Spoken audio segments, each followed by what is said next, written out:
Presented by ESPN Bet. D Wood is looking sharp as always. As always. Rex has a lot to do. Teddy is with us again this morning. Orlovsky will join us a little later from Vegas, and we begin with a Super Bowl preview in Motown yesterday. Didn't it feel that way as we watched these two quarterbacks and these two teams going head-to-head? Pick it up in the first quarter. Josh Allen had already rushed for a touchdown. Rex, what did you say? He is the best quarterback in the red zone ever?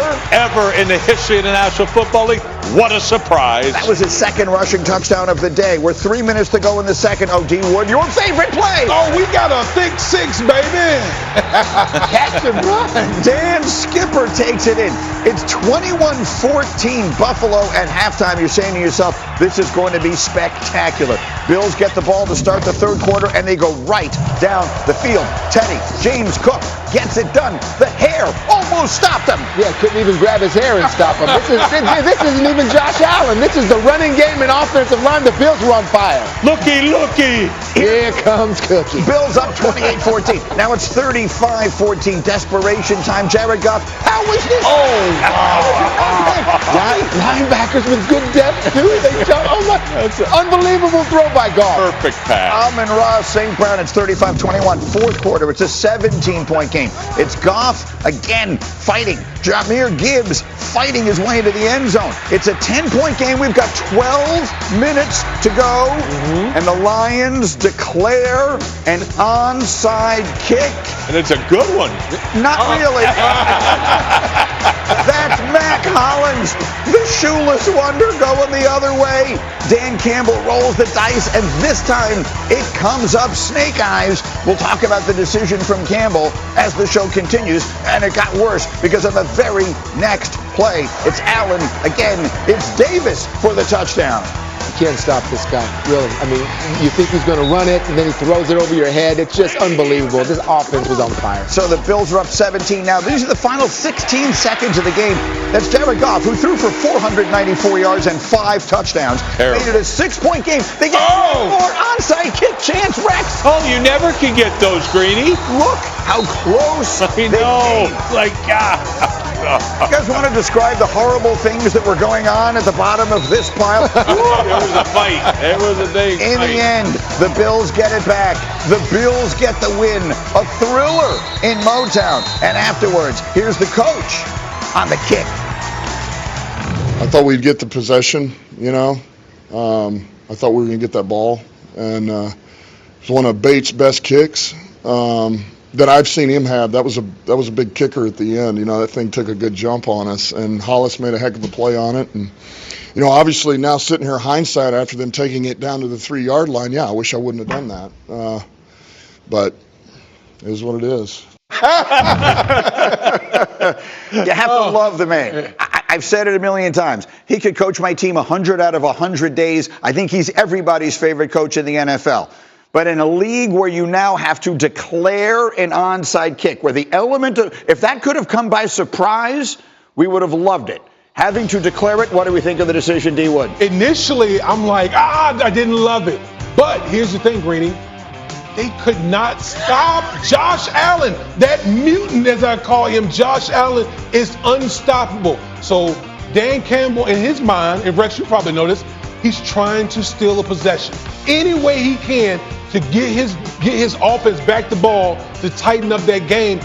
I understand. I definitely understand where Dan Campbell is coming from. No, and I do too. I mean, look, he never thought the guy was going to return it down to the 3-yard line. Right. And even if you kick it and you make the tackle on the spot, all right, you're hoping that maybe we can, you know, hold him to a field goal attempt or whatever. But you were not going to stop Josh Allen in that offense. So, look, there's 7% chance of recovering this thing. 7% chance. What was your chance of stopping if you would have kicked off and him driving 70 yards?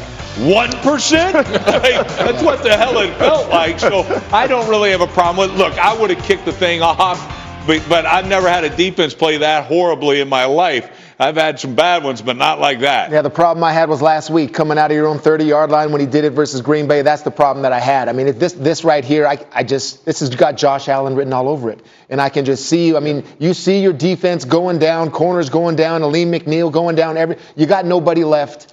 We were talking about it on Countdown, steal a possession, just like Dan Campbell's talking about, and I agree with you guys. I can't fault him for this decision here. I don't love the decision, but it also definitively did not decide this game. In a game in which the teams combined to do all the things that these teams combined to do, you cannot say one play, one decision. I understand it. It's actually sort of an unintended consequence of the new kickoff rules, which I think generally speaking are well-intentioned and have worked out well. The unintended consequence is the element of surprise of the onside kick, which has created some legendary moments in the history of the sport. That's just a thing of the past. Yeah, and then 10 minutes to go. It's 12 minutes exactly. 10-point game. Yeah.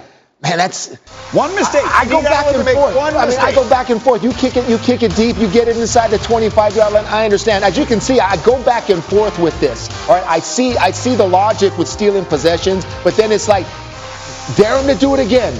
Can they do it again over and over? I've seen Josh Allen throw tip pass interception. I've seen this team make mistakes also. It's like, but when you go with your instinct, I just don't have a problem with it. But there was a lot of football left. That's all I'm saying. We were saying in the meeting, like the game, like the Buffalo Bills jumped out 14-0, and the game felt like it was over. Absolutely. Because like you knew at the beginning of the game when Josh Allen was just moving that offense up and down the field early on, Detroit Lions defense had no answer.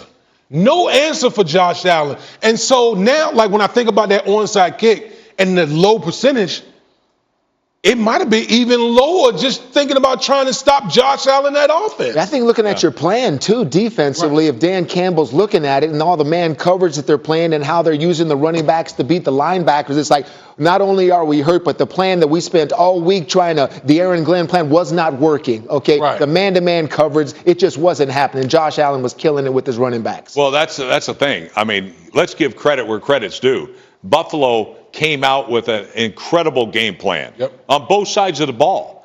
And that's why they jumped out to that 14-point. And look,